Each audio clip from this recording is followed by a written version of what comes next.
മുഖ്യപ്രഭാഷണത്തിനായി നമ്മുടെ ക്ഷണം സ്വീകരിച്ചു കൊണ്ടുവന്നെത്തിയ വളരെ വിദൂരത്ത് നിന്ന് മലപ്പുറം ജില്ലയിലെ ചെമ്മാട് നിന്നാണ് പോയിരുന്നത്. ദർസ് എവിടെയാണ്?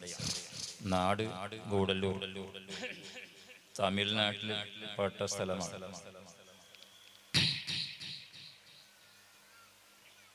മുമ്പ് ഒരു SSFന്റെ പരിപാടിയിൽ ബഹുമാനപ്പെട്ട ഉസ്താദ് അവറുകൾ ഇവിടെ വന്ന് സംസാരിച്ചിട്ടുണ്ട്.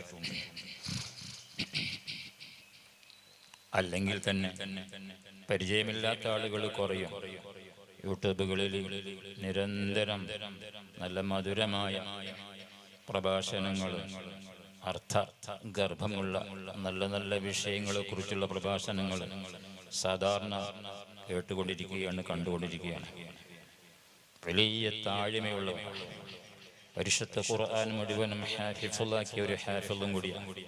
വലിയ പണ്ഡിതനാണ്, വലിയ സൽസ്വഭാവത്തിൻ്റെ ഉടമ. ഉസ്താദിനെ കാണുമ്പോൾ തന്നെ എനിക്ക് ഓർമ്മ വന്നുപോയി, റസാനത്തുൽ ഇൽമി മൻ കാനത് തുസഖിലുഹു യംശി ബിഹാ ഖാലിഅൻ മിഖ്ദാർ അസ്ഖാലി എന്ന് റസാനത്തിൽ പറഞ്ഞൊരു വാക്യം എനിക്ക് ഓർമ്മ വന്നുപോയി.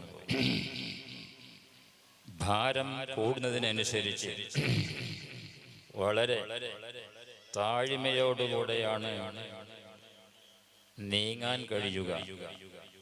മരത്തിന്റെ കൊമ്പുകളിൽ കായകളില്ലാത്ത സമയത്ത് പൊന്തി നിൽക്കുന്നുവെങ്കിൽ കായകൾ നിറഞ്ഞ് വലുതാകും പോലെ അത് താഴോട്ട് ഇറങ്ങി ഇറങ്ങി ഇറങ്ങി എങ്ങനെ വരുന്നു എന്നതുപോലെ അറിവാകുന്ന ഭാരം കൂടുന്നതിനനുസരിച്ച് മനുഷ്യന് വലിയ താഴ്മയുണ്ടാകും. അത് പ്രകടമായി ഉസ്താദിൽ നിന്ന് ഞാൻ കണ്ടറിയാൻ സാധിച്ചു. അൽഹംദുലില്ലാഹ്, വലിയ ഭാഗ്യവാനാണ്.